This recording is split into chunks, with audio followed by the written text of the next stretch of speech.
3, 2, 1. So who are you and what do you represent? Mark Meyer Appel, the founder of the Bridge Multicultural Project. I just got this wonderful book, Police, by Michael Butler.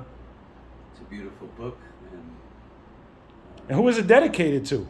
it's dedicated to all the people and myself, our organization, our community, our partners, our police department, but of course for all the people that want to live safe and proudly in New York City.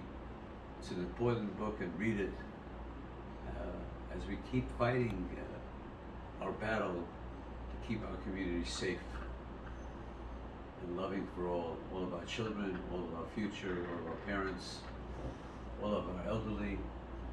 So God bless you, Michael. Keep up the good work. Thank you so much, Mark. Couldn't have said it any better. Mark Appel, everyone. He's a beautiful man on a beautiful mission.